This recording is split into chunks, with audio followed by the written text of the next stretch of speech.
মানুষের মধ্যে থাকা স্বল্প জ্ঞান মানুষকে বড় কিছু পাওয়া থেকে বঞ্চিত করে দেয়। বন্ধুরা, আমাদের মধ্যে এমন অনেকেই আছেন যারা এটা সবাইকে বলে বেড়ায় যে আমি সব জানি, আমি সব কিছুই করতে পারি, এমনকি আমার সব কিছুর উপর জ্ঞান আছে। আর তার মধ্যেই স্বল্প জ্ঞানের জন্য অহংকারের সৃষ্টি হয়। তাই আপনিও যদি এই ধরনের মানুষ হয়ে থাকেন, তাহলে আজ বৌদ্ধ সন্ন্যাসী ও এক ব্যক্তি এই গল্পটি মন দিয়ে শেষ পর্যন্ত শুনুন। আর গল্পটি ভালো লাগলে লাইক, শেয়ার এবং সাবস্ক্রাইব করতে ভুলবেন না। তো চলুন বন্ধুরা, গল্পটি শুরু করা যাক। বহু বছর আগেকার ঘটনা। এক গ্রামে রাজু নামের এক ব্যক্তি ছিল। রাজু কিন্তু নিজেকে একজন অত্যন্ত জ্ঞানী ব্যক্তি বলে মনে করত এবং গ্রামের মধ্যে সে সর্বাও ছিল। তার মধ্যে কতটা জ্ঞান বিদ্যমান ছিল সেটা সঠিকভাবে জানা না থাকলেও সে সর্বক্ষেত্রে নিজের জ্ঞান প্রদর্শন করে বেড়াতে বেশি স্বাচ্ছন্দ্য বোধ করত। তাই একদিন রাজু নিজেদের গ্রামে আগত এক বৌদ্ধ সন্ন্যাসীর কাছে গেলেন। গিয়ে নিজের মনের কিছু প্রশ্ন করে বসে। রাজু সেই বৌদ্ধ সন্ন্যাসীকে নিজের মনে চলতে থাকা প্রশ্নটি করে বললেন, গুরুদেব, আমি দূর দূরান্ত পর্যন্ত আপনার নাম ডাক শুনেছি। আমি আপনার কাছে এটা জানার জন্য ছুটে এসেছি যে জীবনে আসল সত্যটা কি। আমার দৃঢ় বিশ্বাস এই প্রশ্নের উত্তরটা শুধুমাত্র আপনিই দিতে পারবেন। সেই বৌদ্ধ সন্ন্যাসী তখন একটু অবাক হয়ে রাজুকে জিজ্ঞাসা করে বললেন, কিন্তু আপনি কি?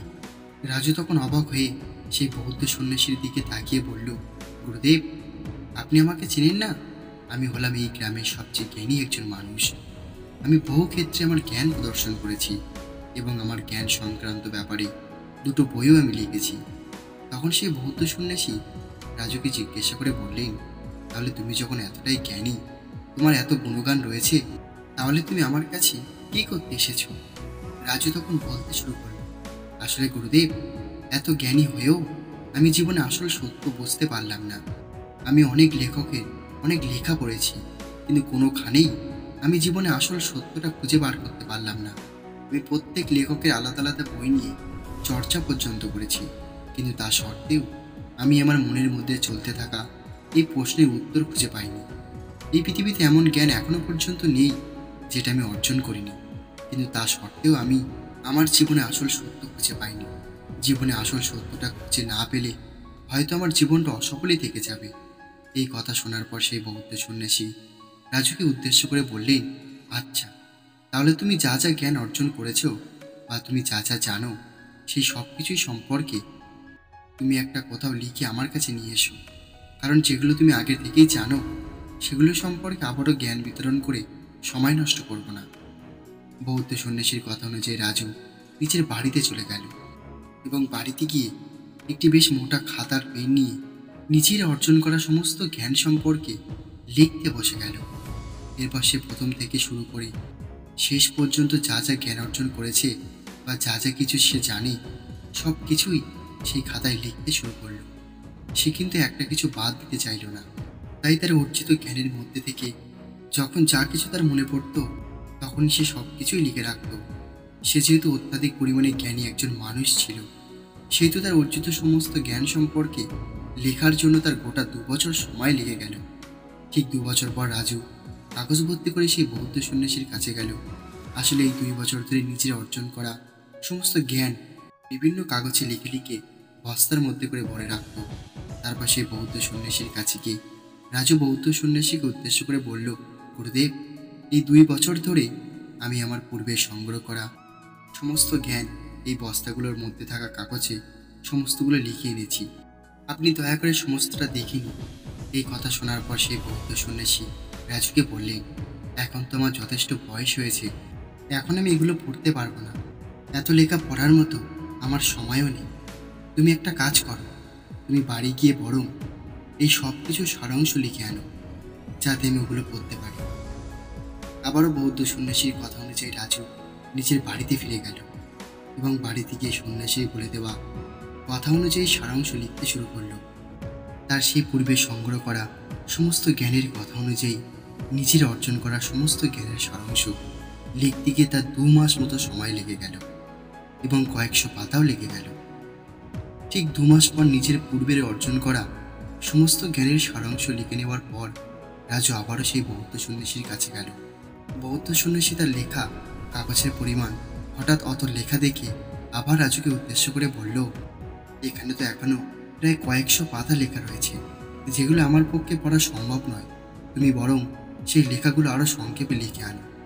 এরপর রাজু বেশ অবাক হলেও বৌদ্ধ সন্ন্যাসীর মুখের উপরে কিন্তু সে কোনো বাড়তি কথা বলেননি। যথারীতি সেই কয়েকশো পাতার লেখাটাকে আরও ছোট করার জন্য সে নিজের বাড়ি চলে গেল সন্ন্যাসীর বলে দেওয়া কথা অনুযায়ী।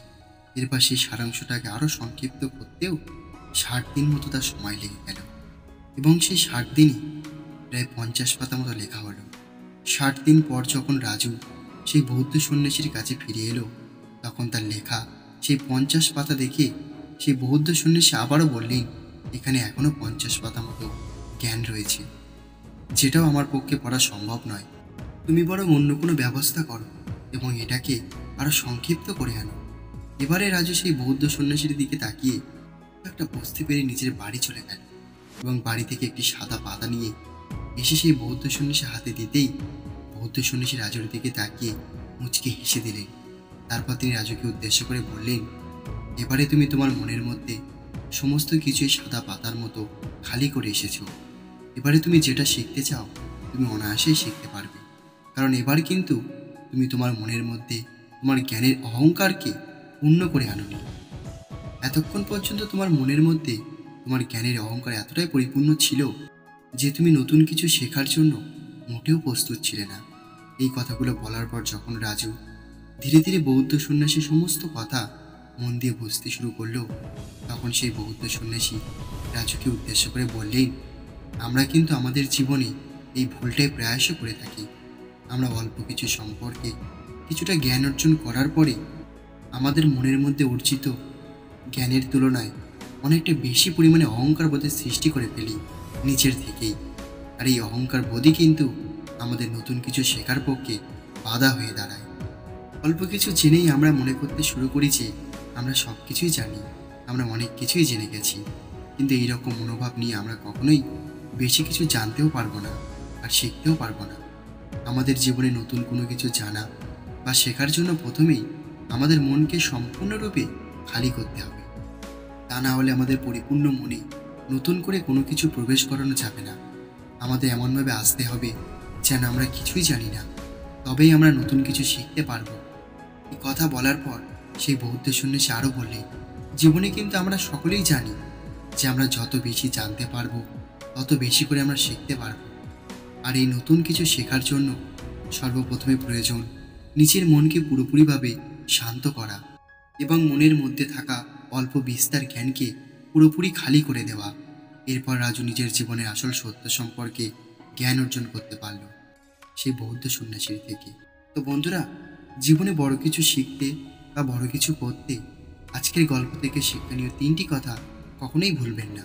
প্রথমত, জীবনে নতুন কিছু জানতে হলে পূর্বে অর্জন করা অল্প বিস্তার জ্ঞানকে প্রথমে পুরোপুরি খালি করতে হবে। দ্বিতীয়ত, জীবনে অল্প কিছু শেখার পরেই আমাদের মনে যেন কোনো অহংকার বোধের জন্ম না হয়। আর সর্বশেষ তৃতীয়ত, অতিরিক্ত জ্ঞানে পরিপূর্ণ হয়ে যাওয়া কিন্তু কখনোই ভালো কথা নয়। তো বন্ধুরা, আশা করি এই ছোট্ট গল্পটি থেকে আপনি কিছু শিখতে পেরেছেন। আর আপনি যেটুকুই শিখেছেন তা কমেন্ট করে অবশ্যই আমাদের জানাবেন। আর গল্পটি ভালো লাগলে লাইক, শেয়ার এবং সাবস্ক্রাইব করতে ভুলবেন না।